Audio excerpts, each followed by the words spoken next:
नमस्कार।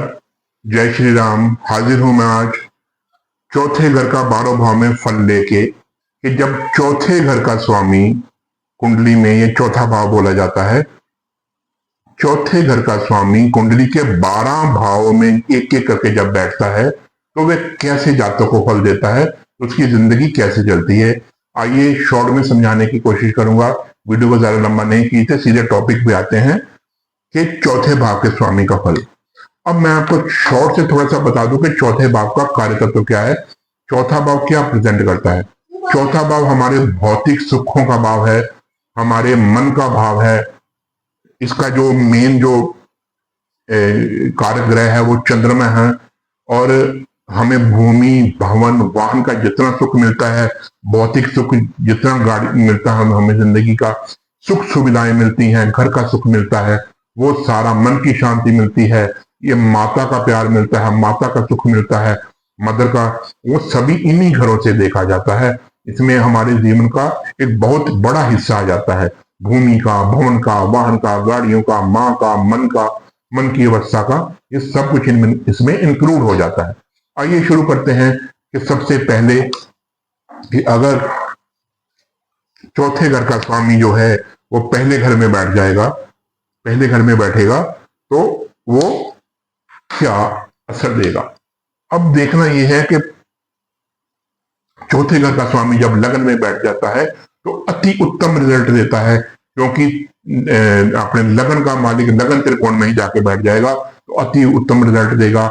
जातक को भूमि भवन वाहन का संपूर्ण सुख मिलेगा, जातक को माता का पूर्ण प्यार मिलेगा, पूर्ण आशीर्वाद मिलेगा, माता पूरी जिंदगी तक उसके साथ चलेगी और उसकी मन की अवस्था बहुत अच्छी होगी, धैर्य वाला होगा, अच्छी सोच वाला होगा, विचलित होने वाला नहीं होगा, और अपने मन को हमेशा शांत तरीके से रख के बात का डिसीजन लेने वाला होगा। अब आ जाइए दूसरे भाव में।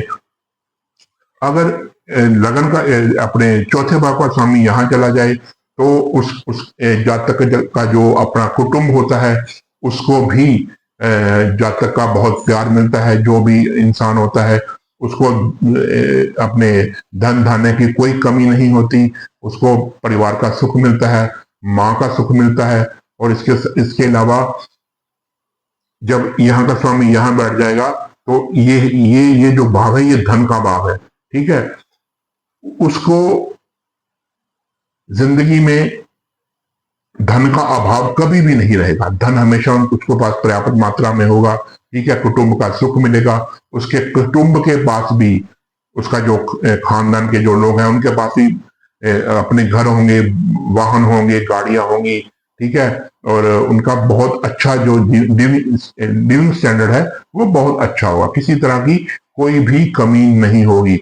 और धन का सोर्स भी, धन आने का सोर्स भी अपने वाहन के कारोबार से, भूमि के कारोबार से, ठीक है, इन कारोबारों से उनके धन की बढ़ोतरी हो सकती है और उनका पूरा कुटुंब इन चीजों से सुखी होगा। मतलब ये नहीं कि उसके पास ही है, उसके बाकी कुटुंब के पास नहीं है, पूरा कुटुंब ही भौतिक सुख सुविधाओं से जो है संपूर्ण होगा।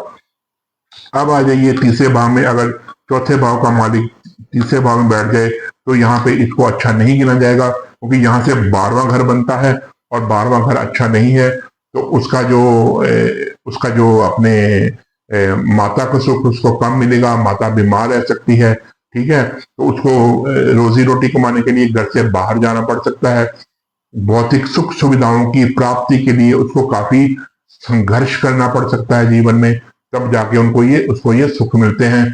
तो इसके जो छोटे भाई बहन हैं उनको भी काफी संघर्ष करना पड़ सकता है। इसके अलावा अगर वो कंप्यूटर में, सॉफ्टवेयर में, हार्डवेयर में, इन चीजों में अगर वो अपनी जो जिंदगी को आगे बढ़ाता है, मान लो कारोबार अगर वो करता है तो उसकी आमदनी से उसको इन चीजों की प्राप्ति हो सकती है। ये इसमें बात इंक्लूड है कि वो कारोबार अगर इन चीजों करेगा तो उसमें इन चीजों की प्राप्ति हो जाएगी। इसके अलावा फिर भी इसको इन चीजों की प्राप्ति करने के लिए बहुत ही ज्यादा संघर्ष करना पड़ेगा, इतनी इजी नहीं मिलेगी। अब चौथे भाव का स्वामी चौथे भाव में ही बैठ जाए तो कैसा रहेगा। चौथे भाव का स्वामी अगर चौथे भाव में 2, 3, 4 सॉरी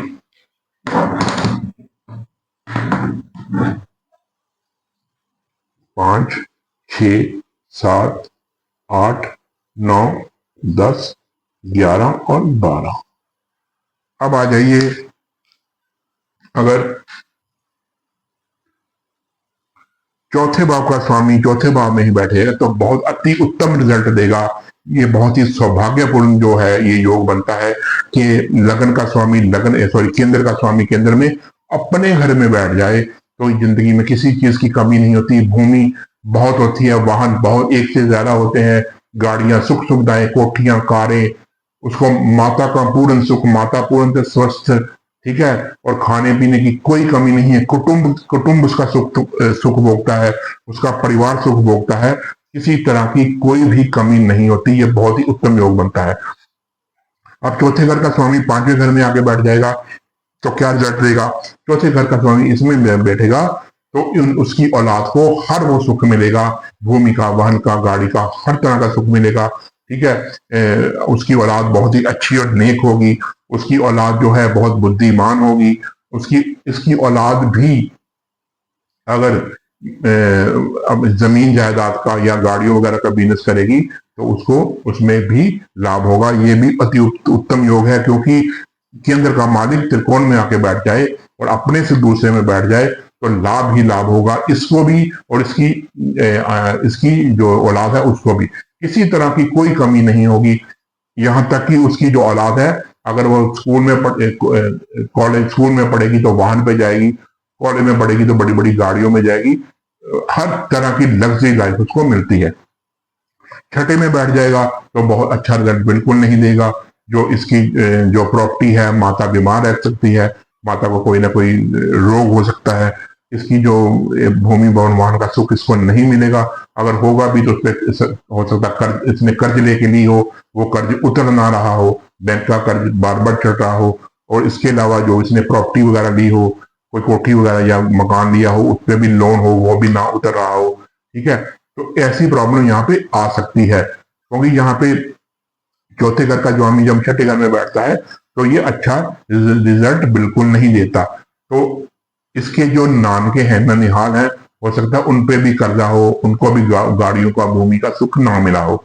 अब यहाँ का स्वामी अगर सप्तम भाव में आके बैठ जाएगा तो इस जातक को अपने ससुराल की तरफ से भूमि का गिफ्ट मिल सकता है, गाड़ियों का गिफ्ट मिल सकता है, या धन का गिफ्ट मिल सकता है। कोई ना कोई गिफ्ट पक्का मिलेगा, धन का लाभ होगा, किसी तरह की कोई प्रॉब्लम नहीं होगी। बिजनेस करेगा तो इसका जो पार्टनर होगा उससे भी इसको लाभ होगा, बिजनेस पार्टनर से लाभ होगा, वो भी अच्छी नेचर वाला इंसान होगा, उसके पास भी भूमि भवन वाहन का सुख होगा।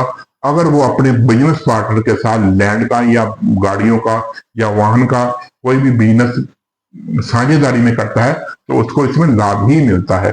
अब चौथे वर्ग का स्वामी आठवें घर में बैठ जाएगा, बिल्कुल सुख नहीं मिलेगा, सारे सुख चले जाएंगे, सारे सुख दुख देने वाले होंगे, माता बीमार रहेगी, इन लॉ से प्रॉब्लम होगी, माता का झगड़ा आपके ससुराल वालों से होता रहेगा, और आपके पास जो भी प्रॉपर्टी है हो सकता है वो लिटिगेशन में चली जाए, उसका कोर्ट कचहरी में केस चलता हो, किसी ने दबा ली हो, आपको उसका पूरा पैसा न मिल रहा हो। इसके अलावा आपका जो भूमि भवन वाहन है, हो सकता है उसका एक्सीडेंट वगैरह बार बार होता रहा हो, इसलिए यहाँ पे इतना अच्छा सुख ये नहीं देता। अब नवम में आगे बढ़ जाएगा तो बहुत ही अच्छा रिजल्ट देगा।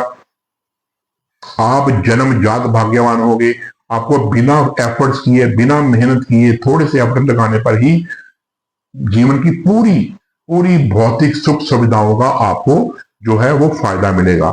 आप जन्मजात भाग्यवान होंगे, माता आपकी जन्मजात भाग्यवान होगी, माता आपकी धर्म कर्म वाली होगी, और आप जैसे बोलते सोने का चम्मच लेके चांदी का चम्मच लेके इंसान पैदा हुआ है, वैसी जो भाग्य लेके पैदा होंगे, क्योंकि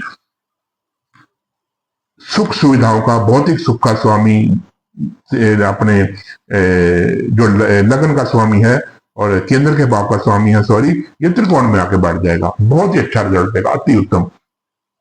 यहाँ का स्वामी यहाँ बैठेगा दसम घर में तो आपको ये भी अच्छा रिजल्ट देगा, क्योंकि अपने केंद्र का स्वामी केंद्र में ही जाके बैठ गया है, और आपको जो भी आपका बिजनेस होगा, आपका कारोबार होगा, आपको उसका सुख मिलेगा। हो सकता है आप किसी सरकारी नौकरी में, किसी सरकारी जॉब में आप काम करते हो और आपको सरकार की तरफ से भूमि और वाहन दोनों का सुख मिले। मान लो आप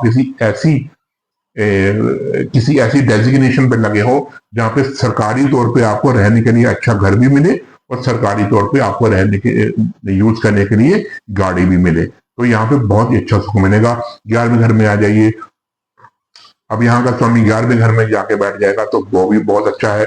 आपकी जिंदगी में हर इच्छा पूरी होगी। किसी भी तरह की आपकी भौतिक इच्छा है, भूमि की है, भवन की है, वाहन की है, या और भी किसी भौतिक सुख सुविधाएं कोई है, आपको यहाँ पे मिलेगा, कोई दिक्कत नहीं है।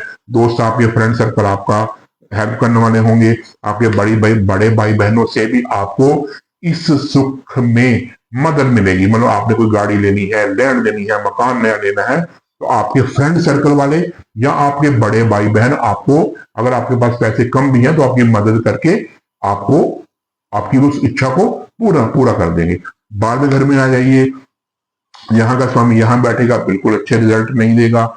आपकी जो लैंड है, प्रॉपर्टी है, वो किसी अदालती काम में प्रॉब्लम में आ सकती है। अगर आपने अपने घर से दूर जाके लैंड खरीदते हैं, अपने बर्थ टाउन से, जहाँ पे आपका जन्म हुआ है, वहां से दूर जाके कोई लैंड खरीदते हैं, तब आपको उसका सुख मिल सकता है। अदरवाइज यहाँ पे प्रॉब्लम हो सकती है। लैंड अदालती काम में फंस सकती है, कानूनी अड़चनों में फंस सकती है, बिक सकती है, उसका सुख नहीं मिल सकता। हो सकता है आपके पास भूमि भी हो, वाहन भी हो, गाड़ी भी हो, सब भौतिक सुख सुविधाएं हो, आप कहीं बाहर रेंट पे रह रहे हो, आप अपने घर का वो सुख सुविधाओं का जो आनंद ले ही नहीं रहे, ऐसा भी हो सकता है। तो ये मैंने आपको शॉर्ट में बताया कि चौथे घर का स्वामी जब 12 भाव में बैठता है तो वो कैसे फल देता है। आशा आपको कार्यक्रम अच्छा लगा होगा। इसके साथ ही मनीष वर्मा को इजाजत दीजिए। जय श्री राम।